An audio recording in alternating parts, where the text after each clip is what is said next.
হযরত আলী রাদিয়াল্লাহু তাআলা আনহুর কাছে এক ব্যক্তি আসলেন এবং তার দুই হাত রেখে একত্রিত করে বলতে লাগলেন, ইয়া আলী, আমার বিবি আমার ঘরের ঠিকঠাক মতো দেখাশোনা করে না, সে আমার কোনো কাপড় পরিষ্কার করে দেয় না এবং সে ঘরের জিনিসপত্র ঠিকঠাক মতো গুছিয়ে রাখে না।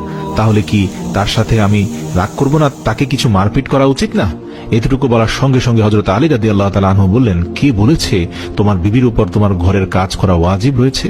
মনে রাখবে, ইসলামে মহিলাদের সম্মানকে যতটা উঁচুতে রাখা হয়েছে ততটা সম্মান অন্য কোনো মাযহাব দিতে পারেনি।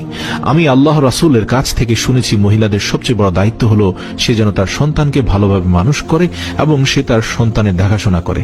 কিন্তু যদি তার সন্তানের দেখাশোনা করার জন্য তার স্বামীর কাছে সাহায্য চেয়ে নেয়, তাহলে সেটিও চাইতে পারে। আর এখানে তুমি তাকে ঘরের কাজ করার জন্য বলছো? যদি মহিলারা তার নিজের খুশিতে ঘরের কাজ করে থাকে, সেটি তার দয়া, সেটি তার জন্য বাড়তি কাজ, আর সেটার জন্য তুমি শুকরিয়া আদায় করতে থাকো এবং তার প্রশংসা করো।